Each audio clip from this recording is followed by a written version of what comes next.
Thank you Shiny സിസ്റ്ററെ. മോളെ, നല്ല അനുഗ്രഹിക്കപ്പെട്ട ഒരു പാട്ട്. എല്ലാം എല്ലാം ദാനമല്ലേ. ദൈവത്തിന്റെ കൃപയാൽ മാത്രമാണ് നമ്മൾ ആയിരിക്കുന്നത്. ആ ദാനം ഇന്നും നമ്മൾ പഠിക്കുവാൻ പോകുന്നത് ദൈവത്തിന്റെ ദാനമായി നമ്മളിൽ ഇരിക്കുന്ന പരിശുദ്ധാത്മാവിനെ കുറിച്ചാണ്. അതും നമുക്ക് ദാനമായി ലഭിച്ചതാണ്. ദൈവത്തിന്റെ കൃപയാല് കഴിഞ്ഞ 2 മാസമായിട്ട് നമുക്ക് ജനുവരി, ഫെബ്രുവരി going to end. നമ്മൾ കൊരിന്ത്യ ലേഖനം പഠിച്ചു. കൊരിന്ത്യ ലേഖനം പഠിച്ചു വെച്ചാൽ 2ാമത്തെ അധ്യായം. ഇത് നമ്മുടെ ലാസ്റ്റ് ക്ലാസ് ആണ്. ഇത് നമ്മളിവിടെ നിർത്തി. ഇനി നെക്സ്റ്റ് നമ്മുടെ നമ്മൾ ബൈബിൾ സ്റ്റഡി തുടങ്ങുമ്പോൾ നമുക്ക് ഇത് കണ്ടിന്യൂ ചെയ്യാം. കാരണം സാഹചര്യങ്ങളും അങ്ങനെയൊക്കെ ആയതുകൊണ്ട് നമുക്ക് ഇപ്പൊ രണ്ട് മാസത്തോളം നമ്മൾ ക്ലാസ് കണ്ടിന്യൂസ് ആയിട്ട് എടുത്തു. ദൈവത്തിന്റെ ഹിതമാണെങ്കിൽ നെക്സ്റ്റ് ടേമില് നമുക്ക് ഇത് കണ്ടിന്യൂ ചെയ്യാവുന്നതാണ്. പഠിച്ച കാര്യങ്ങളെല്ലാം നിങ്ങളുടെ ഉള്ളിൽ ഉണ്ടാകും. ആ ടച്ച് വിട്ടു പോകരുത്. ഇടയ്ക്കൊക്കെ ഒന്ന് എടുത്ത് മറച്ചു നോക്കണം. 1ാം അധ്യായം 2ാം പൂർത്തീകരിക്കാൻ കർത്താവ്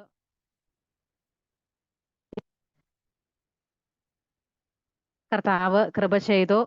നമുക്ക് പ്രത്യേകം പ്രാർത്ഥനയോടുകൂടി ആയിരിക്കാം. കഴിഞ്ഞ ക്ലാസ്സുകൾ റിപ്പീറ്റ് ചെയ്യാൻ പോയാൽ നമുക്ക് നമ്മുടെ ലാസ്റ്റ് പോർഷൻസ് നമുക്ക് കംപ്ലീറ്റ് ചെയ്യാനുള്ള സമയം കിട്ടത്തില്ല. അതുകൊണ്ട് നിങ്ങളായി തന്നെ ആ ടച്ച് വിട്ടു പോകാതെ അത് ചെയ്യേണ്ടതാണ് എന്ന കാര്യം ഞാൻ ദൈവനാമത്തിൽ ഓർപ്പിക്കുന്നു. ജിൻസി സിസ്റ്റർ പറഞ്ഞ് അവസാനിപ്പിച്ചെടുത്തു നിന്ന് ഞാൻ തുടങ്ങുകയാണ്. എൻ്റെ കുറച്ച് സമയം ലാഭിച്ചു തന്നു. കഴിഞ്ഞ ക്ലാസ് നമ്മള് ചിന്തിച്ചു ആ സുവിശേഷത്തിന്റെ ആ ഒരു കാര്യം, രക്ഷയിൽ ത്രിയേക ദൈവം ഇടപെട്ട കാര്യം നമ്മൾ ചിന്തിച്ചു. അതില് സഭയുടെ 2ാമത്തെ അധ്യായത്തിൽ സഭയുടെ സന്ദേശം എന്താണ്, സുവിശേഷം.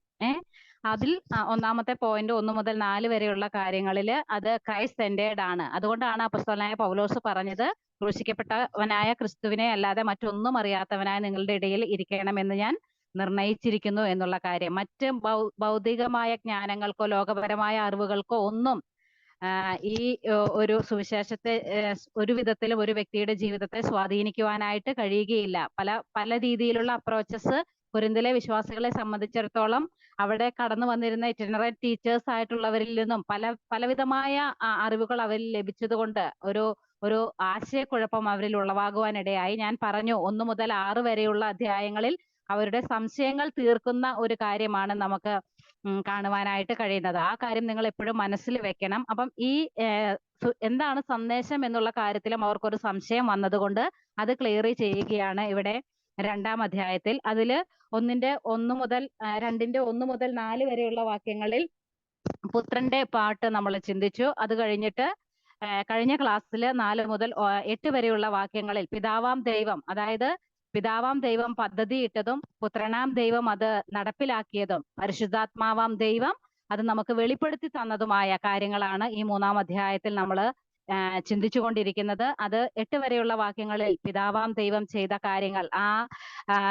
ആ ഒരു സുവിശേഷത്തിന്റെ 6 വശങ്ങളാണ് നമ്മൾ Jincy sister point by point ആയിട്ട് അത് പറഞ്ഞ് നമുക്ക് ഒന്നുകൂടെ അത് റീതിങ്ക് ചെയ്യാനായിട്ട് കർത്താവ് കൃപ ചെയ്തു.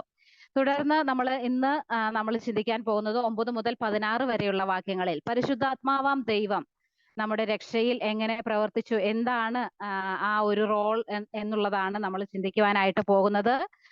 അതിനായിട്ട് ആരെങ്കിലും ഒരാള് 9 മുതൽ 16 വരെയുള്ള വാക്യങ്ങൾ വളരെ ശ്രദ്ധയോടുകൂടി അതിൽ ഓരോ വാക്കുകളും ശ്രദ്ധിച്ച് നിർത്തി ഒന്ന് വായിക്കണം. വായിക്കാതെ പോയാൽ നമുക്ക് അത് മനസ്സിലാക്കാനായിട്ട് സാധിക്കില്ല. അത് എല്ലാവരും ഒന്ന് ശ്രദ്ധിച്ചിരിക്കണം. ഉറക്കെ 9 മുതൽ 16 വരെയുള്ള വാക്യങ്ങൾ ഒന്ന് വായിച്ച് എന്നെ സഹായിക്കണം.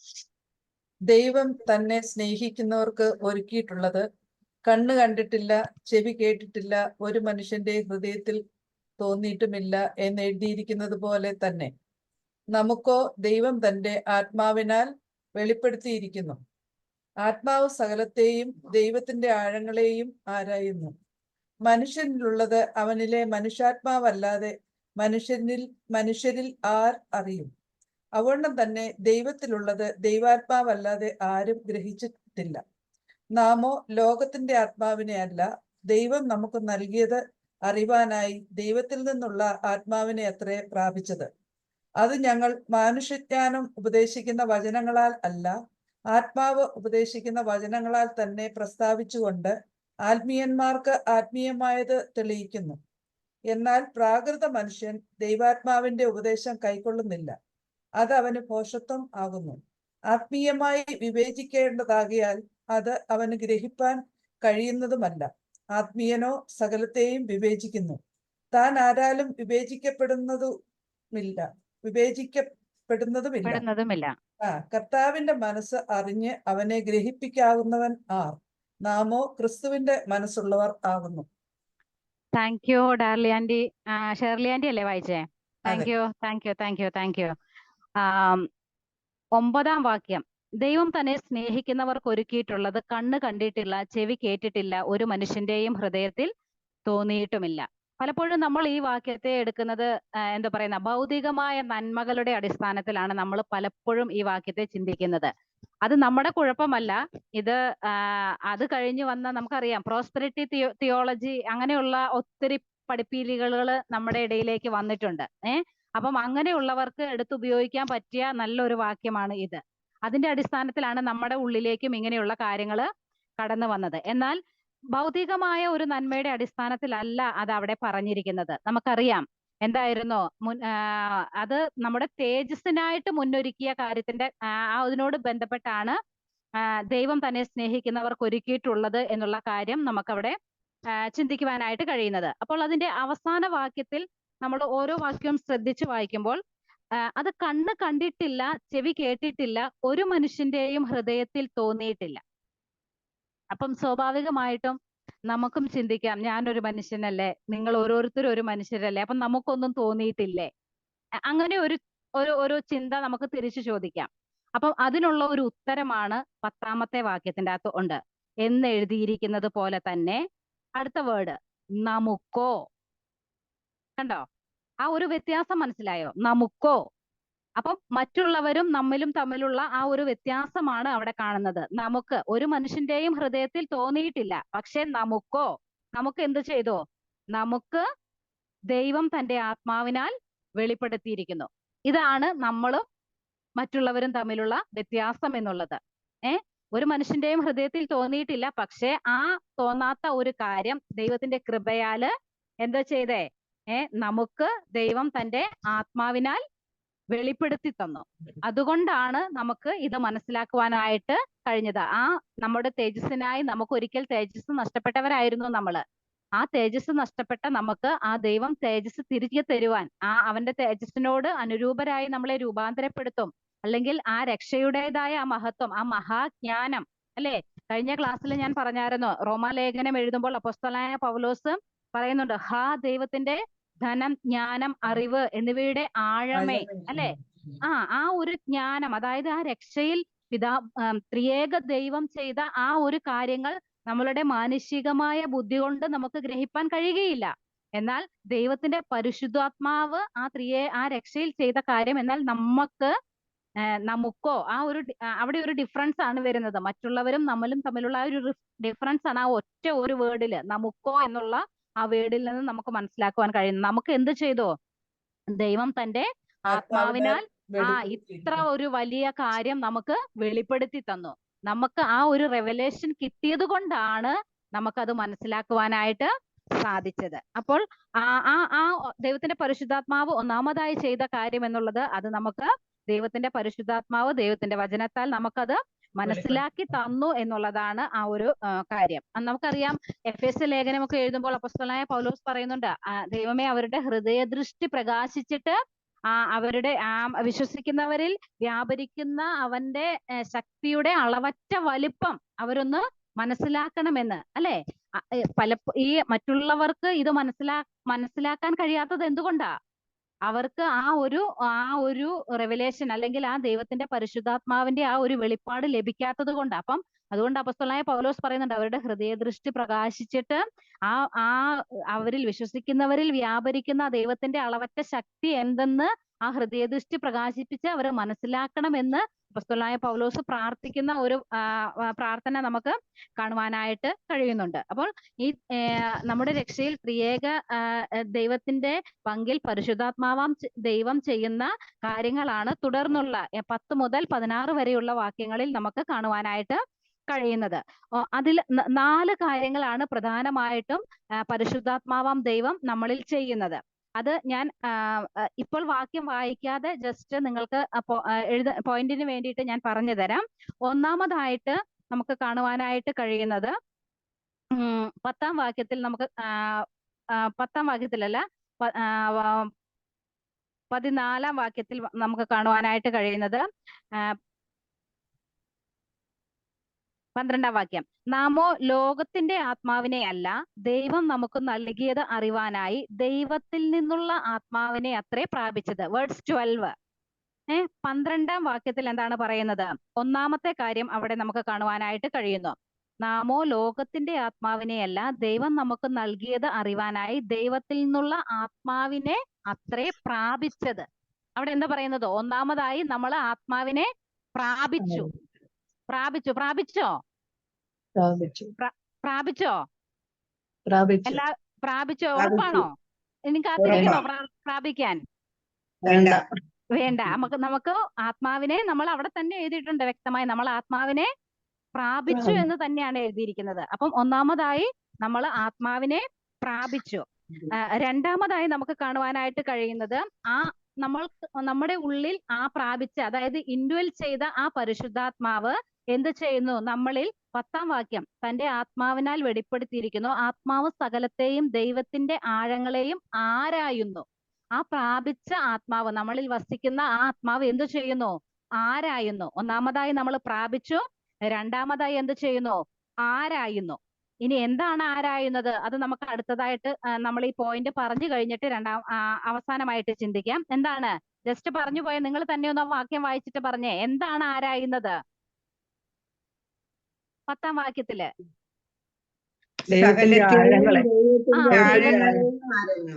ദൈവത്തിന്റെ ആഴങ്ങളെ ആരായുന്നു. അപ്പം നമ്മളിൽ ദൈവത്തിന്റെ പരിശുദ്ധാത്മാവ് വന്നു, അല്ലെങ്കിൽ നമ്മൾ പരിശുദ്ധാത്മാവിനെ പ്രാപിച്ചു. രണ്ടാമതായിട്ട് ആ പ്രാപിച്ച ആത്മാവ് എന്ത് ചെയ്യുന്നു? ആരായുന്നു. നമ്മളിൽ ആരായുന്നു. നമുക്കറിയാം, ഈ മൊബൈലൊക്കെ നമ്മൾ സിഗ്നൽ കിട്ടാതെ ഇങ്ങനെ കറങ്ങി നിൽക്കുമ്പോൾ പറയല്ലേ, അതിങ്ങനെ സെർച്ച് ചെയ്യുക, സെർച്ചിങ്. അതാണ് ആ ഒരു വേർഡ് കൊണ്ട് നമുക്ക് കാണാനായിട്ട് കഴിയുന്നത്. മൂന്നാമതായിട്ട് 14-ാം വാക്യത്തിൽ, എന്നാൽ പ്രാകൃത മനുഷ്യൻ ദൈവത്തിന്റെ ഉപദേശം കൈക്കൊള്ളുന്നില്ല, അത് അവന് ഭോഷത്വമാകുന്നു. 13-ാമത്തെ വാക്യം ചേർത്ത് വായിച്ചാൽ, ഞങ്ങൾ മനുഷ്യജ്ഞാനം ഉപദേശിക്കുന്ന വചനങ്ങളാലല്ല ആത്മാവ് ഉപദേശിക്കുന്ന വചനങ്ങളാൽ തന്നെ പ്രസ്താവിച്ചുകൊണ്ട് ആത്മീകന്മാർക്ക് ആത്മീകമായത് പ്രസ്താവിക്കുന്നു. അപ്പോൾ മൂന്നാമതായിട്ട് ദൈവത്തിന്റെ പരിശുദ്ധാത്മാവ് എന്ത് ചെയ്യുന്നു? നമ്മളെ ഉപദേശിക്കുന്നു. മൂന്നാമതായിട്ട് എന്ത് ചെയ്യുന്നു? ഉപദേശിക്കുന്നു.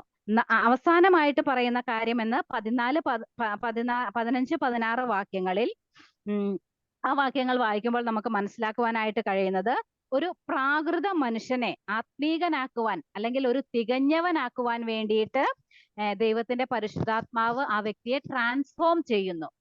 അവനെ മാറ്റുകയാണ്. ഒരു തികഞ്ഞ ആത്മീകനായ അല്ലെങ്കിൽ ഒരു പക്വതയുള്ള ഒരു വ്യക്തിയായിട്ട് മാറ്റുകയാണ്, ട്രാൻസ്ഫോം ചെയ്യുകയാണ് ദൈവത്തിന്റെ പരിശുദ്ധാത്മാവ്. രക്ഷയിൽ അതാണ് നമ്മുടെ ജീവിതത്തിൽ സംഭവിക്കുന്നത്. ഒന്നാമതായിട്ട് എന്താണ്? ഒന്നാമതായിട്ട് ദൈവത്തിന്റെ പരിശുദ്ധാത്മാവിനെ നമ്മൾ പ്രാപിച്ചു. സെക്കൻഡ് വൺ, ആരായുന്നു. ആ പ്രാപിച്ച പരിശുദ്ധാത്മാവ് നമ്മളിൽ ആരായുന്നു. മൂന്നാമതായിട്ട് ദൈവത്തിന്റെ പരിശുദ്ധാത്മാവ് നമ്മളെ ഉപദേശിക്കുന്നു. ലാസ്റ്റ് വൺ, അങ്ങനെയാണ് ആ രക്ഷയുടെ അനുഭവത്തിലേക്ക്, അല്ലെങ്കിൽ ആ പ്രാകൃത മനുഷ്യരായിരുന്ന നമ്മൾ ആ രക്ഷയുടെ അനുഭവത്തിലേക്ക് വന്നത്. ഒരു തികഞ്ഞ ആത്മീകനായി അല്ലെങ്കിൽ പക്വതയുള്ളവനായി തികഞ്ഞവനായി മാറിയത് ദൈവത്തിന്റെ പരിശുദ്ധാത്മാവ് അങ്ങനെ നമ്മിൽ പരിവർത്തിച്ചത് കൊണ്ടാണ് നമ്മൾക്ക് അങ്ങനെ മാറുവാനായിട്ട്, ആ ഒരു ട്രാൻസ്ഫോർമേഷൻ നമ്മളിൽ സംഭവിക്കുവാനായിട്ട് ദൈവത്തിന്റെ പരിശുദ്ധാത്മാവാണ് അതിന് മുഖാന്തരമായി തീർന്നത്. ഓക്കെ, അപ്പം നമ്മൾ പറഞ്ഞു ദൈവത്തിന്റെ ആത്മാവിനെ നമ്മൾ പ്രാപിച്ചു. എന്തിനു വേണ്ടിയിട്ടാണ് നമ്മൾ പ്രാപിച്ചത്? എന്തിനു വേണ്ടിയിട്ടാ? അത് അവിടെ തന്നെ പറയുന്നുണ്ട്, ദൈവത്തിന്റെ ആഴങ്ങളെയും മനസ്സിലാക്കുക. അതെ 12-ാമത്തെ വാക്യത്തിന്റെ അകത്ത് എന്തുവാ പറയുന്നേ? നാമോ ലോകത്തിന്റെ ആത്മാവിനെ അല്ല ദൈവം നമുക്ക് നൽകിയത്. ആ പരിശുദ്ധാത്മാവിനെ നൽകിയത് എന്തിനാ? To understand what God has given. അറിവാനായി, ദൈവത്തിലുള്ളത് അറിയുവാനായിട്ട്. മനസ്സിലായോ? ദൈവത്തിലുള്ളത് നമുക്ക് അറിയുവാനായിട്ടാണ് ദൈവത്തിന്റെ പരിശുദ്ധാത്മാവിനെ നമ്മിലേക്ക് നൽകിയത്. അപ്പം അത് മാത്രമല്ല, ആ ദൈവത്തിന്റെ പരിശുദ്ധാത്മാവിനെ നമ്മിലേക്ക് നൽകിയപ്പോൾ നമ്മളിലുണ്ടായ നമ്മൾ ആരായി, അല്ലെങ്കിൽ നമ്മളിലുണ്ടായിരുന്ന ആ ഒരു മാറ്റം എന്താണെന്ന് 6-ാം അധ്യായം 19-ാം വാക്യത്തിൽ പറയുന്നുണ്ട്. ഒന്ന് വായിക്കാമോ? 1 കൊരിന്ത്യർ 6-ാം അധ്യായം അതിന്റെ 19-ാം വാക്യത്തില്. ദൈവത്തിന്റെ ദാനമായി നിങ്ങളിൽ ഇരിക്കുന്ന പരിശുദ്ധാത്മാവിന്റെ മന്ദിരമാകുന്ന നിങ്ങളുടെ ശരീരം എന്നും. മതി ആന്റി, അത്ര മതി. അപ്പം നമ്മള് ചിന്തിക്കുകയാണെങ്കിൽ അവിടെ 2 ആത്മാവിനെ കുറിച്ച് പറയുന്നുണ്ട്. എവിടെയാ?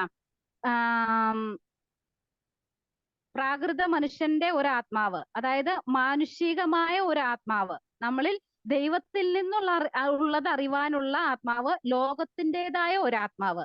എത്രാമത്തെ വാക്യത്തിലാ? 13-ാമത്തെ വാക്യം, 12-ാമത്തെ വാക്യത്തിൽ തന്നെ പറയുന്നുണ്ട് 2 ആത്മാവുണ്ട് അവിടെ. ഏതാ? ഒന്ന് ലോകത്തിൻ്റെതായ ആത്മാവ്, നമ്മൾ മുമ്പായിരുന്ന അവസ്ഥയാ അത്. ഓക്കെ. പിന്നെ രണ്ടാമത്തത് ഏതാ? അതായത് ദൈവത്തിന്റെ ആത്മാവ്, നമ്മളിൽ പുതുക്കം പ്രാപിച്ച ആ ഒരവസ്ഥ.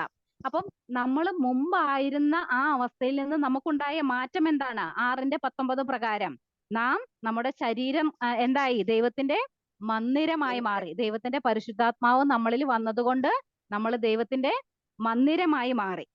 അത് മാത്രമല്ല, റോമാലേഖനം 8-ാം അധ്യായം അതിന്റെ 9-ാം വാക്യത്തിൽ നിങ്ങളോ ദൈവത്തിന്റെ ആത്മാവ് നിങ്ങളിൽ വസിക്കുന്നു എന്ന് വരികിൽ എന്ന് പറയുന്നത്. അപ്പോൾ ദൈവത്തിന്റെ ആത്മാവ്, ദൈവത്തിന്റെ ആത്മാവ് വസിക്കുന്ന മന്ദിരമാണ് നമ്മൾ. അത് മാത്രമല്ല, ദൈവത്തിന്റെ ആത്മാവ് നമ്മളിൽ വസിക്കുന്നു എന്ന് അവിടെ കാണുന്നു. പിന്നെ അതുപോലെ തന്നെ 8-ാം അധ്യായം 11-ാം വാക്യത്തിൽ പറയുന്നുണ്ട്, യേശുവിനെ മരിച്ചവരിൽ നിന്ന് ഉയർപ്പിച്ചവന്റെ ആത്മാവ് നിങ്ങളിൽ വസിക്കുന്നു. അതുപോലെ തന്നെ യേശു കർത്താവും ഇതിനെക്കുറിച്ച് യോഹന്നാന്റെ സുവിശേഷം 14-ാം അധ്യായം അതിന്റെ 17-ാം വാക്യത്തിൽ പറയുന്നുണ്ട്, ദൈവത്തിന്റെ ആത്മാവ് നിങ്ങളോടുകൂടെ വസിക്കുകയും നിങ്ങളിൽ ഇരിക്കുകയും ചെയ്യുന്നു എന്ന്. യോഹന്നാന്റെ സുവിശേഷം 14-ാം അധ്യായം അതിന്റെ 17-ാം വാക്യം. എന്താണ് അവിടെ പറയുന്നത്? നമ്മളിൽ വസിക്കുക മാത്രമല്ല, നമ്മളോട് കൂടെ ഇരിക്കുകയും ചെയ്യുന്നു. അപ്പം അങ്ങനെയുള്ള ഒരു മാറ്റം നമ്മുടെ ജീവിതത്തില്, നമ്മുടെ രക്ഷയില്, അല്ലെങ്കിൽ ആ സുവിശേഷം നമ്മുടെ ജീവിതത്തിലേക്ക് വന്നതുകൊണ്ട് സംഭവിക്കുന്നു എന്നുള്ള കാര്യമാണ് അവിടെ അപ്പോസ്തലനായ പൗലോസ് വ്യക്തമാക്കുന്നത്. അപ്പം അതുകൊണ്ട് തന്നെയാണ് കർത്താവ് പറയുന്നത്, വിശ്വസിക്കുന്നവന്റെ ഉള്ളിൽ നിന്ന് ജീവന്റെ ജലനദികൾ ഒഴുകുമെന്ന്, അല്ലെ? കാരണം എന്താ? ദൈവത്തിന്റെ പരിശുദ്ധാത്മാവാണ് നമ്മളിൽ വസിക്കുന്നത്. ഓക്കെ. അപ്പം അപ്പോൾ ആ ദൈവത്തിന്റെ നമ്മുടെ ഉള്ളിൽ വസിച്ചുകൊണ്ടിരിക്കുന്ന ആ ദൈവത്തിന്റെ പരിശുദ്ധാത്മാവാണ് ദൈവത്തെക്കുറിച്ചുള്ള കാര്യങ്ങൾ നമുക്ക് വെളിപ്പെടുത്തി തരുന്നത്. ഓക്കെ. 10-ാം വാക്യത്തിൽ വീണ്ടും പറയുകയാണ്, നമ്മള് ഈ ദൈവത്തിന്റെ പരിശുദ്ധാത്മാവ് നമ്മുടെ ഉള്ളിലേക്ക് വരുന്നതിന് മുമ്പ് അത്രയും നേരം നമ്മൾ ആ ദൈവത്തെക്കുറിച്ചുള്ള കാര്യങ്ങൾ ആരാഞ്ഞിരുന്നില്ല. ദൈവത്തെക്കുറിച്ച് അറിയണമെന്നോ അല്ലെങ്കിൽ കൂടുതലായി അറിയണമെന്നുള്ള ആ ഒരു കാര്യം നമുക്ക് ഉണ്ടായിരുന്നില്ല. എന്നാൽ ദൈവത്തിന്റെ പരിശുദ്ധാത്മാവ് നമ്മളിലേക്ക് വന്നപ്പോൾ ആ ദൈവത്തെക്കുറിച്ച് കൂടുതലായിട്ട് അറിയുവാൻ, എന്താണ് ദൈവത്തിൽ ഉള്ളത് എന്നുള്ളത് അറിയുവാനായിട്ട് ദൈവത്തിന്റെ പരിശുദ്ധാത്മാവ് നമ്മളെ ആ ഒരു ആഗ്രഹം അല്ലെങ്കിൽ ആരായാനുള്ള ആ ഒരു ദൈവത്തിന്റെ പരിശുദ്ധാത്മാവാണ് ആ തോന്നൽ നമ്മുടെ ഹൃദയത്തിൽ നൽകുന്നത്. ഇപ്പം സാധാരണയായിട്ട് പറയുകയാണെങ്കിൽ നമുക്കറിയാം, ഗോഡ് ഈസ് സ്പിരിറ്റ്, ദൈവം ആത്മാവാകുന്നു, അല്ലെ? അപ്പം ദൈവം ആത്മാവാകുമ്പോൾ ഈ മാനുഷികമായ ശരീരത്തിൽ വസിക്കുന്ന നമ്മുടെ ആത്മാവിന് ദൈവത്തിലുള്ള ആ ഒരു കാര്യങ്ങളെ ഗ്രഹിപ്പാനായിട്ട് കഴിയുകയില്ല. മനസ്സിലായോ ഞാൻ പറഞ്ഞത്? മാനുഷികമായ ശരീരത്തിൽ വസിക്കുന്ന നമ്മുടെ ഈ ആത്മാവിന്, അത് തന്നെ അവിടെ പറയുന്നുണ്ട്. എന്താ? 11-ാം വാക്യം, അവനിലെ മനുഷ്യരിലുള്ളത് മനുഷ്യാത്മാവിനെ അറിയാൻ പറ്റത്തുള്ളൂ. ഇപ്പൊ നമ്മുടെ ഒരു മനുഷ്യനിലുള്ള ആത്മാവിന് അവന്റെ പരിധി, അറിയുവാനുള്ള പരിധി എന്താ? മനുഷ്യനിലുള്ള കാര്യങ്ങൾ അറിയുവാനുള്ള ആ ഒരു കഴിവേ ആർക്കുള്ളൂ? മനുഷ്യനിലുള്ള ആത്മാവിന്. എന്നാൽ ദൈവത്തിലുള്ള ആ കാര്യങ്ങൾ അറിയുവാനായിട്ടാണ് ദൈവത്തിന്റെ പരിശുദ്ധാത്മാവിനെ നമ്മളിലേക്ക് ആക്കിയത്. അതായത് നമ്മുടെ ദൈവത്തിൻ്റെതായ കാര്യങ്ങൾ അറിയുവാനായിട്ട് നമ്മുടെ പേഴ്സണാലിറ്റിയിലേക്ക് ദൈവത്തിന്റെ പരിശുദ്ധാത്മാവ് വരികയും എന്നിട്ട് ആ നമ്മുടെ പേഴ്സണാലിറ്റിയിലേക്ക് ദൈവത്തിന്റെ പരിശുദ്ധാത്മാവ് വരികയും ദൈവത്തിന്റെ പേഴ്സണാലിറ്റിയിലേക്ക് എത്തി നോക്കുവാനും അതിലേക്ക് കുറച്ച് കാര്യങ്ങൾ എല്ലാം നമുക്ക് ദൈവത്തെ കുറിച്ച് അറിയുവാനായിട്ട് കഴിയുകയില്ല. കാരണം ആവർത്തന പുസ്തകം 28-ാം അധ്യായത്തിൽ പറഞ്ഞിട്ടുണ്ട്, മറഞ്ഞിരിക്കുന്ന കാര്യങ്ങൾ യഹോവയ്ക്കുള്ളത്, വെളിപ്പെട്ടിരിക്കുന്നതാണ് നമുക്ക് നമ്മുടെ ബുദ്ധിക്ക് അനുസരിച്ച് നമുക്ക് ദൈവം വെളിപ്പെടുത്തി തരുവാൻ ആഗ്രഹിച്ചിരിക്കുന്ന കാര്യങ്ങൾ. അപ്പം ആ ഒരു കാര്യമാണ് ദൈവത്തിന്റെ പരിശുദ്ധാത്മാവ് ചെയ്യുന്നത്. അപ്പം അങ്ങനെ നമ്മുടെ പേഴ്സണാലിറ്റിയിലേക്ക് കർത്താവിന്റെ പരിശുദ്ധാത്മാവിനെ കൊണ്ടുവന്ന് ദൈവത്തിലുള്ള കാര്യങ്ങളെ ആരായുവാനായിട്ട്, ഒന്ന് എത്തി നോക്കുവാനായിട്ട്, ഒന്ന് അറിയുവാനായിട്ട്, ദൈവത്തിൽ നിന്നുള്ള കാര്യങ്ങൾ നമുക്ക് ലഭിക്കുവാനായിട്ട് ദൈവത്തിന്റെ പരിശുദ്ധാത്മാവ് നമ്മളെ സഹായിക്കുകയാണ് ചെയ്യുന്നത്. അല്ലെങ്കിൽ അതിനുള്ള ഒരു ദൈവത്തിൻ്റെതായ കാര്യങ്ങൾ, ദൈവത്തിലുള്ള ആഴങ്ങളെ അറിയുവാനുള്ള ആ ഒരു അനുവാദം നമുക്ക് ലഭിക്കുകയാണ് ചെയ്യുന്നത്. ഇത് ഒരിക്കലും നമ്മൾക്ക് എന്തെങ്കിലും കഴിവോ എന്തെങ്കിലും ഗുണങ്ങളോ പ്രത്യേകമായി എടുത്തു പറയത്തക്ക എന്തെങ്കിലും സംഗതികൾ ഉണ്ടായിട്ടാണോ? ഒരിക്കലും അല്ല. ഇതൊക്കെ ദൈവത്തിന്റെ കൃപ മാത്രമാണ്, അല്ലെ? ദൈവത്തിന്റെ കൃപയാലാണ് നമുക്ക് ഇങ്ങനെ ഒരു ഭാഗ്യം ലഭിച്ചത്.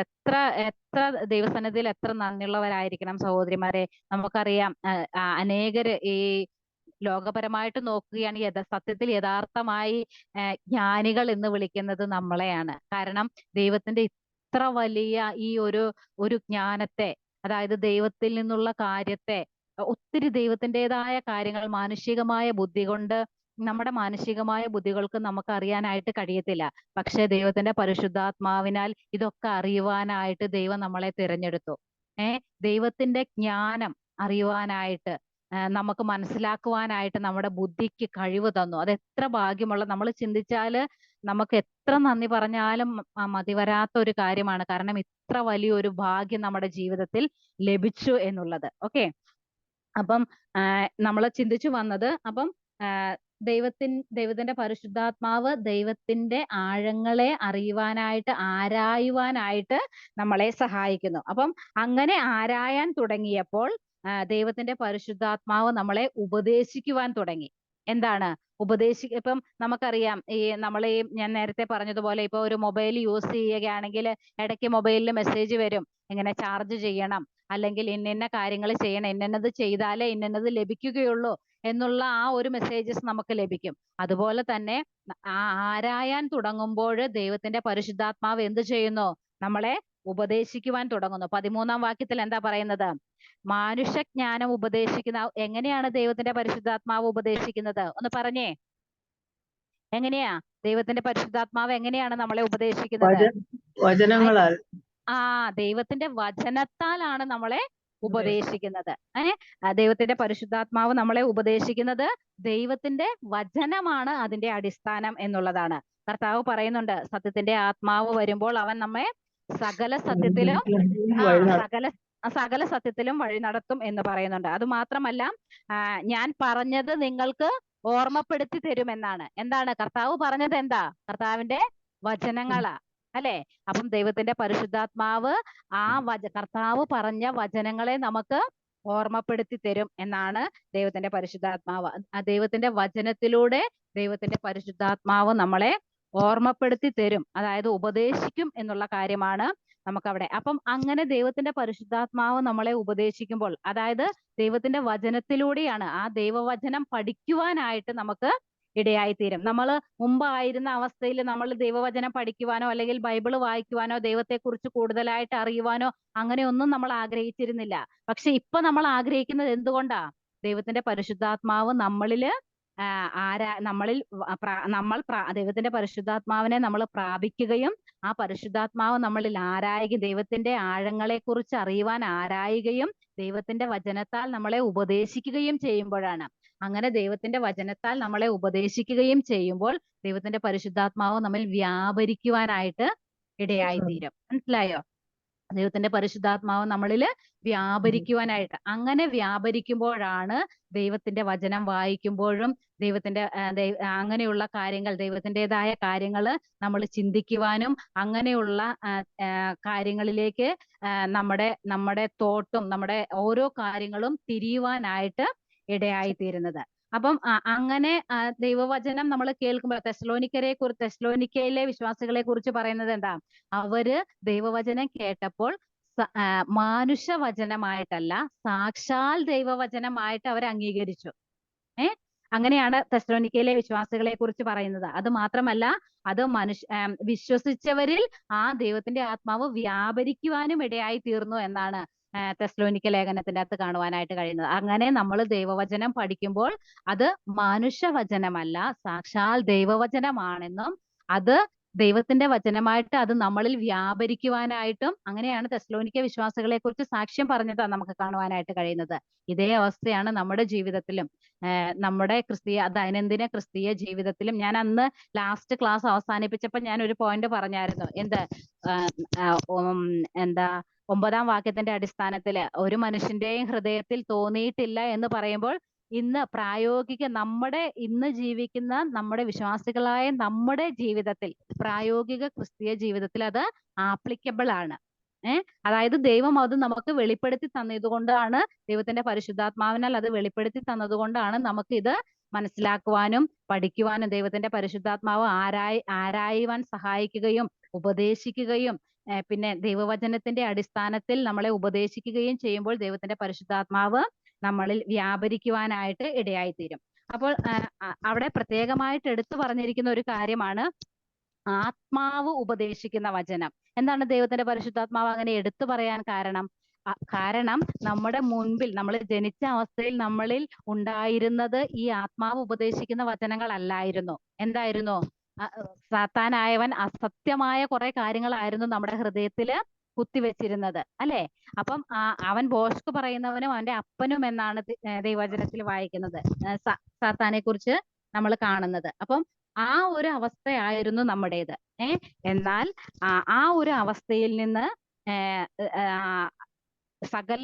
സകല മനുഷ്യരും അവന്റെ അധീനതയിൽ കിടക്കുന്നു എന്നാണ് നമുക്ക് കാണുവാനായിട്ട് കഴിയുന്നത്. ഇപ്പം ലോക മനുഷ്യരെ സംബന്ധിച്ചിടത്തോളം അവർക്ക് ഇതൊന്നും മനസ്സിലാക്കാനായിട്ട് കഴിയുന്നില്ല. കാരണം എന്താ? സാത്താനായവൻ അവരുടെ കണ്ണ് കുരുടാക്കി വെച്ചിരിക്കുക. ഇതൊന്നും അറിയാതിരിക്കാൻ വേണ്ടിയിട്ട് കുരുടാക്കി വെച്ചിരിക്കുക. ദൈവത്തിന്റെ കൃപയാൽ മാത്രമാണ് നമുക്ക് ഇതൊക്കെ മനസ്സിലാക്കുവാനായിട്ട് കഴിഞ്ഞത്. അപ്പം ആ ദൈവത്തിന്റെ ആത്മാവ് നമ്മളിൽ പരിവർത്തിക്കുമ്പോൾ,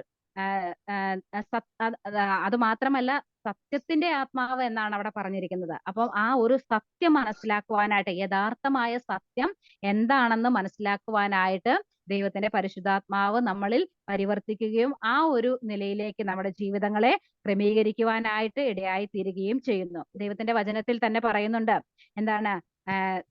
കർത്താവ് പറയുന്നുണ്ട്, വചനത്താൽ അവരെ വിശുദ്ധീകരിക്കണമേ, നിന്റെ വചനം സത്യമാകുന്നു. ദൈവത്തിന്റെ സത്യമായ വചനത്താലാണ് ദൈവത്തിന്റെ പരിശുദ്ധാത്മാവ് നമ്മളെ ഈ കാര്യങ്ങളൊക്കെ ഉപദേശിക്കുന്നത്. അപ്പം according to the word of God എന്നാണ്. അപ്പം അങ്ങനെ ആകുമ്പോഴാണ് ഈ ദൈവത്തിൻ്റെതായ ആഴങ്ങൾ, അല്ലെങ്കിൽ നമ്മൾ പറയുകയാണ് ഇപ്പൊ നമുക്ക് ഈ എന്താ പറയാ, നീതീകരണം, വിശുദ്ധീകരണം, എന്താ പറയാ, ജസ്റ്റിഫിക്കേഷൻ, ഗ്ലോറിഫിക്കേഷൻ, സാങ്ക്ടിഫിക്കേഷൻ, ഇതൊക്കെ പറഞ്ഞാൽ നമുക്ക് മനസ്സിലാകുന്നുണ്ട്, അല്ലെ? അല്ല, ദത്തെടുക്കുക എന്നൊക്കെ പറയുമ്പോൾ നമുക്ക് മനസ്സിലാകുന്നത് എന്തുകൊണ്ടാ? അത് നമ്മൾ ദൈവത്തിന്റെ പരിശുദ്ധാത്മാവ് നമ്മളെ ഉപദേശിച്ച് ദൈവത്തിന്റെ വചനം പഠിക്കുവാനും ദൈവത്തിന്റെ പരിശുദ്ധാത്മാവ് നമ്മളിൽ വ്യാപരിക്കുന്നത് കൊണ്ടാണ് നമ്മുടെ ഈ കൊച്ചു ബുദ്ധിക്ക് ദൈവത്തിന്റെ ആഴങ്ങളെ മനസ്സിലാക്കുവാനായിട്ട് ദൈവത്തിന്റെ ആഴങ്ങളെ മനസ്സിലാക്കുവാനായിട്ട് കഴിയുന്നത്. ഓക്കെ, അപ്പൊ ആ ദൈവത്തിന്റെ പരിശുദ്ധാത്മാവ്, നമ്മൾ 3-4 കാര്യങ്ങൾ ചിന്തിച്ചു. അതില് ലാസ്റ്റ് ആയിട്ട് പറഞ്ഞത് ദൈവത്തിന്റെ ആത്മാവ് ദൈവത്തിന്റെ വചനത്താല് നമ്മളെ ഉപദേശിക്കുമ്പോൾ ദൈവത്തിന്റെ വചനം പഠിക്കുവാനായിട്ടുള്ള ഒരു ആഗ്രഹം നമ്മളിൽ ഉണ്ടാവുകയും അങ്ങനെ ദൈവത്തിന്റെ പരിശുദ്ധാത്മാവ് നമ്മളിൽ വ്യാപരിക്കുകയും ചെയ്യുന്നു എന്നുള്ളതാണ്.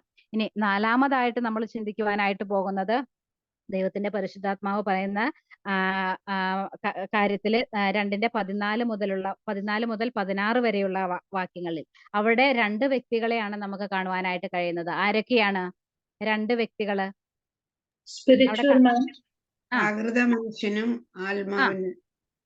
ആത്മീകനും, ഒരു ആത്മീകനെ, ഒരു പ്രാകൃതനെയാണ് നമുക്കവിടെ കാണുവാനായിട്ട് കഴിയുന്നത്. അപ്പം ദൈവത്തിന്റെ ഞാൻ ലാസ്റ്റ് പറഞ്ഞ പോയിന്റ് അതാണ്. ദൈവത്തിന്റെ ആത്മാവ് നമ്മളിൽ പരിവർത്തിക്കുമ്പോൾ ഒരു പ്രാകൃത മനുഷ്യൻ ആരായിത്തീരുന്നു? ആത്മീകനായിട്ട് തീരുന്നു. നമ്മൾ 9-ാം വാക്യത്തിൽ അതിന്റെ മുകളിലുള്ള വാക്യത്തിൽ നമ്മൾ പറഞ്ഞു തികഞ്ഞവരുടെ ഇടയിൽ. ആ തികഞ്ഞവൻ എന്ന് പറഞ്ഞാൽ ആരാണ്? ആത്മീകൻ, പക്വതയുള്ളവൻ, ആത്മീകമായി പക്വതയുള്ള ഒരു വ്യക്തി. അപ്പം അങ്ങനെയുള്ള ഒരു വ്യക്തിയാണ് നമ്മൾ ആത്മീകൻ എന്ന് പറയുന്നത്. ഈ പ്രാകൃതനായിരുന്ന ഈ മനുഷ്യനെ ദൈവത്തിന്റെ പരിശുദ്ധാത്മാവ് നമ്മളിൽ വസിച്ചത് കൊണ്ട് അല്ലെങ്കിൽ നമ്മൾ പ്രാപിച്ചത് കൊണ്ട് എന്തായിത്തീരുന്നു? ആത്മീകനായ വ്യക്തിയായിട്ട് തീരുന്നു. എന്നാൽ ഇതിന് വിഘാതമായിട്ട് ഒരു കൂട്ടരുണ്ട്. എന്നാൽ ഈ ദൈവത്തിന്റെ പരിശുദ്ധാത്മാവിനെ പ്രാപിച്ചു, സഭയിലുണ്ട്, പാട്ട് പാടുന്നുണ്ട്, പ്രാർത്ഥിക്കുന്നുണ്ട്, പക്ഷേ അതിൻ്റെതായ ഫലങ്ങളൊന്നും കാണാതിരിക്കുന്ന ഒരു ഒരു ഒരു പ്രവണത. ആ ഒരു കാര്യമാണ് നമ്മൾ 3-ാം അധ്യായം 1 മുതലുള്ള വാക്യങ്ങളിൽ കാണുന്നത്. അവിടെ കാണുന്ന വ്യക്തിയെ എന്താണ് നമ്മൾ വിളിക്കുന്നത്? 3-ാം അധ്യായം അത് നമ്മൾ പറഞ്ഞു, മറ്റ് ക്ലാസ്സുകളിൽ പറഞ്ഞു പോയതാ. ആരാണ് അവിടെ ഒരു ജഡീകൻ. അവിടെയാണ് അതായത് ഈ ദൈവത്തിന്റെ പരിശുദ്ധാത്മാവ് അവനിൽ വന്നു, പക്ഷേ ആ കേട്ട വചനത്തിന് ആവശ്യമായ ഗൗരവം കൊടുക്കുന്നില്ല, അല്ലെങ്കിൽ ആത്മീകമായി വിവേചിക്കുന്നില്ല, അതിൻ്റെതായ പ്രാധാന്യം കൊടുക്കുന്നില്ല. ആത്മീകമായി ശിശു എന്നുള്ള 3 മുതലുള്ള വാക്യങ്ങൾ നമുക്കിപ്പോ വായിക്കാൻ സമയമില്ലാത്തത് കൊണ്ടാണ്. ആ വാക്യങ്ങൾ വായിക്കുമ്പോൾ നമുക്ക് മനസ്സിലാകും ഈ ഈ ഈ ഈ ദൈവം നമ്മളിൽ വന്നിരിക്കുന്ന ആ ട്രാൻസ്ഫോർമേഷൻ നമ്മളെ കുറിച്ച് ആഗ്രഹിക്കുന്നത് നമ്മൾ പക്വതയുള്ള ഒരു വ്യക്തിയായി മാറുക, അല്ലെങ്കിൽ തികഞ്ഞ ഒരു ആത്മീകനായി മാറുക എന്നുള്ളതാണ് ദൈവത്തിന്റെ പരിശുദ്ധാത്മാവ് നമ്മളിൽ ആഗ്രഹിക്കുന്നത്. എന്നാൽ നമ്മൾ ആ വാക്യങ്ങൾ വായിച്ചു കഴിയുമ്പോൾ, എവിടെ 14, 15, 16 വാക്യങ്ങൾ വായിക്കുമ്പോൾ നമുക്കത് മനസ്സിലാക്കുവാനായിട്ട് കഴിയുന്നുണ്ട്.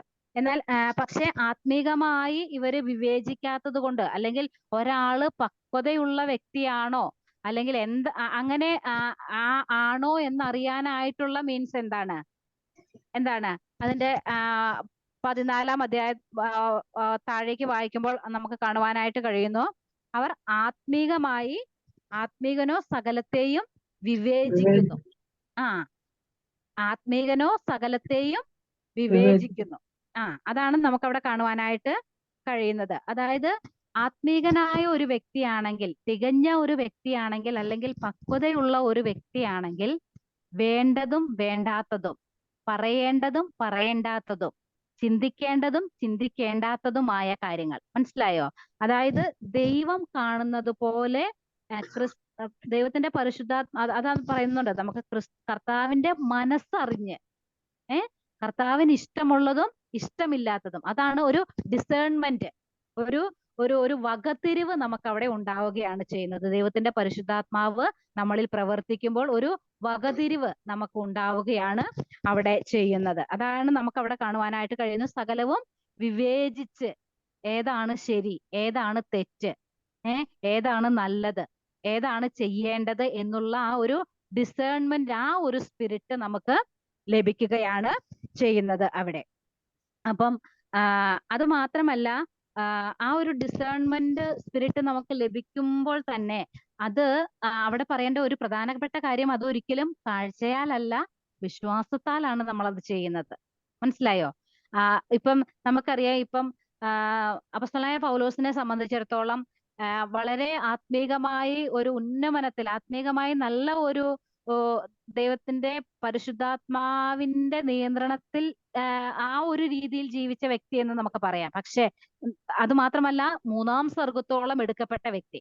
അപ്പം ഒരു ആത്മീകനെ സംബന്ധിച്ചിടത്തോളം ആത്മീകൻ എന്താ ചിന്തിക്കുന്നത്? അങ്ങനെ ആകാൻ പറ്റും. പക്ഷെ ജഡീകനെ സംബന്ധിച്ചിടത്തോളം ആരെങ്കിലും കണ്ടോ? അങ്ങനെ ആ ഒരു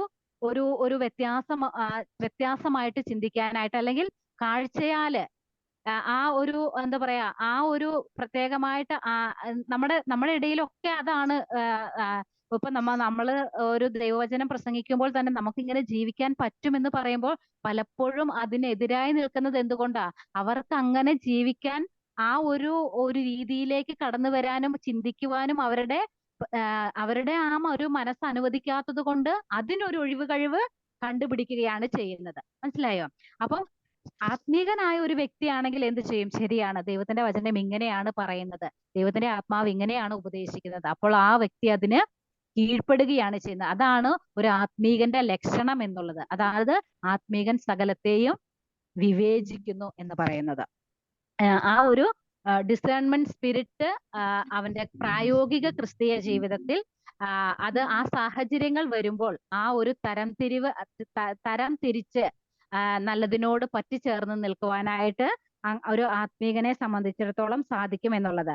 രണ്ടാമതായിട്ടാണ് 16-ാം വാക്യത്തിൽ പറയുന്നുണ്ട്, കർത്താവിന്റെ ഇഷ്ടം ഗ്രഹിക്കുന്നവൻ.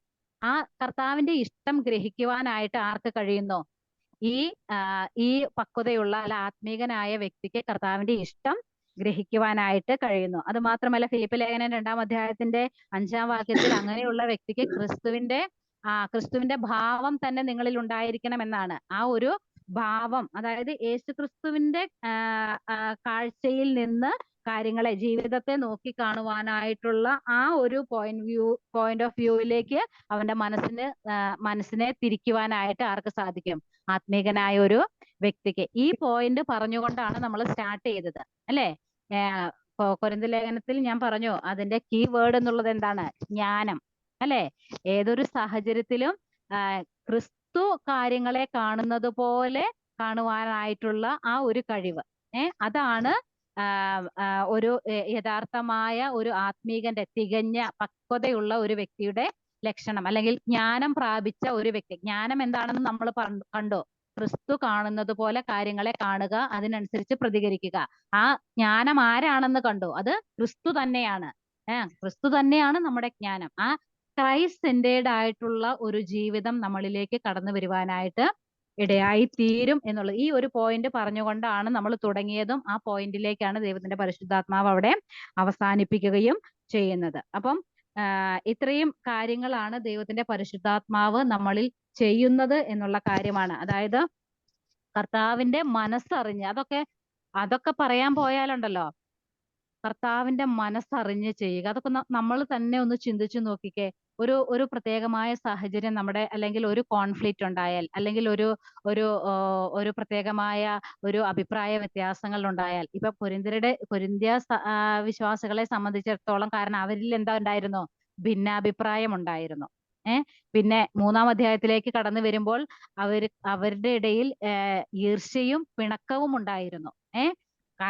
വിശ്വാസികളാണ്, പക്ഷെ അവരുടെ ഇടയിൽ ഇതൊക്കെ ഉണ്ടായിരുന്നു. അപ്പം അങ്ങനെയുള്ള സാഹചര്യങ്ങളിലൊക്കെ നമ്മുടെ ജീവിതത്തിലും പ്രായോഗികമായ ക്രിസ്തീയ ജീവിതത്തിലും, പ്രിയ സഹോദരിമാരെ, ഈ വചനങ്ങളൊക്കെ നമ്മൾ പഠിക്കുന്നത് കൊണ്ട് ഈ ഇങ്ങനെയുള്ള കാര്യങ്ങൾ, കൊരിന്ത്യ വിശ്വാസികളെ അവരുടെ മാതൃക 6-ാം അധ്യായത്തിന്റെ അകത്ത് പറയും, നിങ്ങളിലും ചിലരിൽ ഇക്കൂട്ടരൊക്കെ ആയിരുന്നു. കുറെ ലിസ്റ്റ് പറഞ്ഞിട്ടുണ്ട്. നിങ്ങളും ഈ വകക്കാരായിരുന്നു. നമ്മുടെ ജീവിതത്തിലും നമ്മള് ദൈവത്തിന്റെ കൃപയാൽ മാത്രം ഈ രക്ഷയിലേക്ക് കടന്നു വന്നവരാണ്. എന്നാൽ ദൈവത്തിന്റെ പരിശുദ്ധാത്മാവിന്റെ നിയന്ത്രണത്തിൽ നിന്നുകൊണ്ട്, ദൈവത്തിന്റെ പരിശുദ്ധാത്മാവ് നമ്മളിൽ വ്യാപരിക്കുന്നത് പോലെയുള്ള ഒരു ക്രിസ്തീയ ജീവിതം നമ്മൾ നയിക്കുവാനായിട്ട് ഇടയായി തീരണം. അത് മാത്രമല്ല, ഈ ഭിന്നാഭിപ്രായങ്ങളും ഈ കൊച്ചൊരു ജീവിതമാണ് നമുക്കുള്ളത്. അപ്പം ഭിന്നാഭിപ്രായങ്ങളും ഈർഷ്യയും പിണക്കവും എന്താ പറയുന്ന ഈ വിഭജനങ്ങളും എന്താ പറയുന്ന ഡിവിഷൻസും ഒക്കെ മാറ്റിവെച്ച് ഒറ്റ ഒരു കാര്യമാണ് നമുക്ക് ചെയ്യുവാനായിട്ടുള്ളത്: കർത്താവിന്റെ മനസ്സറിഞ്ഞ് അവനെ ഗ്രഹിപ്പിക്കാൻ. ആ കർത്താവിന്റെ മനസ്സറിഞ്ഞ് ജീവിക്കുക എന്നുള്ളതാണ് ദൈവത്തിന്റെ പരിശുദ്ധാത്മാവ് നമ്മളെ കുറിച്ച് ആഗ്രഹിക്കുന്നത്. കർത്താവിന്റെ മനസ്സറിഞ്ഞാല് എന്താണ്? ഇതിപ്പോ നമ്മൾ നിസ്സാരമായ ഒരു കാര്യം ചെയ്യാൻ പോയി, ദൈവമേ എന്റെ കർത്താവ് ഇതിന്റെ ഈ കാര്യത്തിൽ എന്താണ് കർത്താവ് ആഗ്രഹിക്കുന്നത്, ഞാൻ ഇങ്ങനെ ചെയ്താൽ അത് ദൈവത്തിന് ഇഷ്ടമാകുമോ? അറ്റ്ലീസ്റ്റ് അങ്ങനെയാലും ഒന്ന് ചിന്തിച്ചാല് നമുക്ക് എന്ത് ചെയ്യാൻ പറ്റും? നമ്മൾ ചെയ്യാൻ പോകുന്ന കാര്യത്തിൽ ദൈവത്തിന്റെ ഹിതം ആരായുവാനായിട്ട് പറ്റും. ദൈവത്തിന്റെ പരിശുദ്ധാത്മാവാണ് അതിൽ നമുക്ക് തുടർന്നുള്ള ഗൈഡ് ലൈൻസ് തരുന്നത്. അപ്പം ഒരു സ്പിരിറ്റ് ഫിൽഡ് ആയിട്ടുള്ള ഒരു ജീവിതം, നമ്മുടെ പ്രായോഗിക ക്രിസ്തീയ ജീവിതം, ആത്മാവിൽ നിറഞ്ഞ ഒരു ജീവിതം, ആത്മാവിനോട് കൂടെ സഞ്ചരിക്കുകയാണെങ്കിൽ, ദൈവത്തിന്റെ പരിശുദ്ധാത്മാവിനോട് കൂടെ സഞ്ചരിക്കുകയാണെങ്കിൽ, നമുക്ക് കർത്താവിന്റെ മനസ്സറിയുവാനും മറ്റുള്ള എല്ലാ കാര്യങ്ങളും മാറ്റിവെച്ച് നമ്മുടെ ഈ രക്ഷയിൽ ഏറ്റവും അധികം സന്തോഷിക്കുവാനും ദൈവത്തിന് മഹത്വം കൊടുത്ത് ജീവിക്കാനുമായിട്ടും നമുക്ക് സാധിക്കും എന്നുള്ളതാണ് ദൈവത്തിന്റെ പരിശുദ്ധാത്മാവ് ഈ 2-ാം അധ്യായത്തിൽ നിന്ന് നമ്മളെ ബോധ്യപ്പെടുത്തുന്നത്. ഇവിടെ here ends the second chapter. രണ്ടാമത്തെ അധ്യായം ഇവിടെ അവസാനിക്കുകയാണ്. പറഞ്ഞ കാര്യങ്ങൾ ഒന്നുകൂടെ ഞാൻ നിങ്ങളുടെ ഓർമ്മയ്ക്കായിട്ട് പറയുകയാണ്. ആദ്യം തൊട്ട് പറഞ്ഞാലും നമുക്കറിയാം ഒത്തിരി കാര്യങ്ങൾ നമ്മുടെ വിളിയെ കുറിച്ചാണ് നമ്മൾ ആദ്യമായിട്ട് ചിന്തിച്ചത്. 1-ാം അധ്യായം 26-ാം വാക്യം തൊട്ട് സഹോദരന്മാരുടെ നിങ്ങളുടെ വിളിയെ നോക്കുവിൻ. അവിടെ 3 കാര്യങ്ങൾ നമ്മൾ ചിന്തിച്ചു. നമ്മളെ വിശുദ്ധിക്ക് വേണ്ടിയിട്ടാണ് വിളിച്ചത്, നമ്മളെ കൂട്ടായ്മയിലേക്കാണ് നമ്മളെ വിളിച്ചത്, പിന്നെ ദൈവത്തെ മഹത്വപ്പെടുത്തുവാൻ വേണ്ടിയിട്ടാണ് നമ്മളെ വിളിച്ചത്.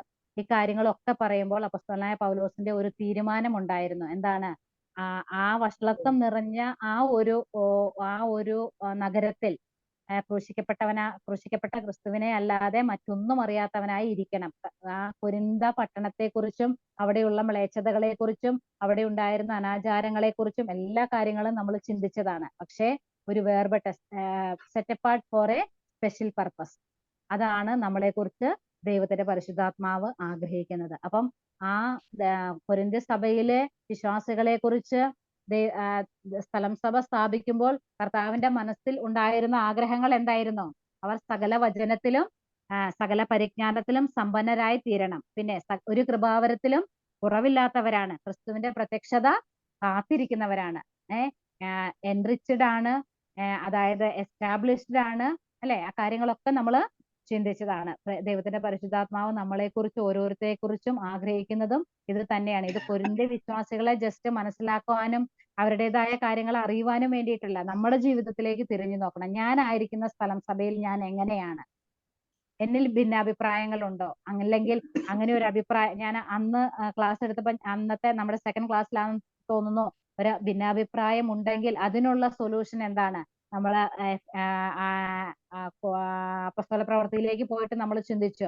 ജെറുസലേം കൗൺസിൽ അവിടെ നേതൃത്വത്തിനും ദൈവത്തിന്റെ പരിശുദ്ധാത്മാവിനും അവര് പറയുന്ന ആ ഒരു ബോധ്യപ്പെടുത്തുന്ന കാര്യങ്ങളായിരിക്കും, അതിന് നമ്മൾ കീഴ്പ്പെടുവാനായിട്ട് തയ്യാറാകണം എന്നുള്ളതാണ്. അങ്ങനെ ഒരു കോൺഫ്ലിക്റ്റ് ഉണ്ടാകുമ്പോൾ നമുക്ക് നമ്മുടേതായ അഭിപ്രായങ്ങളും ഒരിക്കലും നിങ്ങൾ ഒന്നു തന്നെ സംസാരിക്കണം എന്നാണ് ദൈവത്തിന്റെ പരിശുദ്ധാത്മാവ് നമ്മളെ കുറിച്ച് 1-ാം അധ്യായം 10-ാം വാക്യത്തിൽ പറയുന്നുണ്ട്. അവിടെ ഒത്തിരി കോൺഫ്ലിക്റ്റ് അവിടെ ആ ഒരു സ്ഥലം സഭയിൽ ഉണ്ടായിരുന്നു.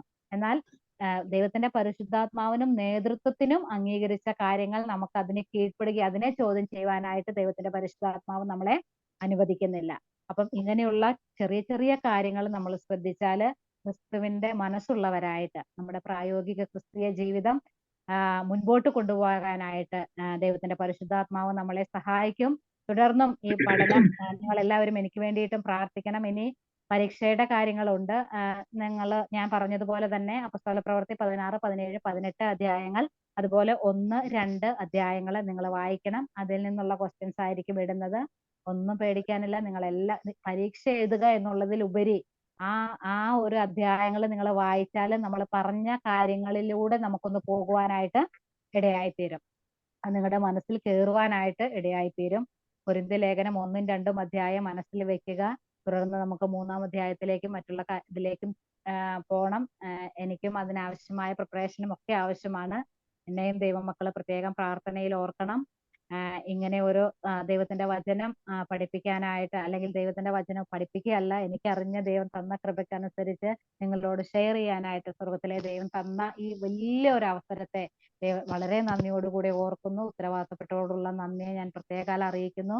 ദൈവം എല്ലാവരെയും സഹായിക്കട്ടെ. ഈ വചനങ്ങൾ നമ്മൾ കേട്ട വചനങ്ങൾ നമ്മുടെ പ്രായോഗിക ക്രിസ്തീയ ജീവിതത്തിൽ പ്രായോഗികമാക്കി തീർക്കുവാനായിട്ട് ദൈവത്തിന്റെ പരിശുദ്ധാത്മാവ് നമ്മെ ഓരോരുത്തരെയും സഹായിക്കട്ടെ. ദൈവത്തിന്റെ നാമം മാത്രം ഇന്നും എന്നും മഹത്വപ്പെടുമാറാകട്ടെ. Praise the Lord.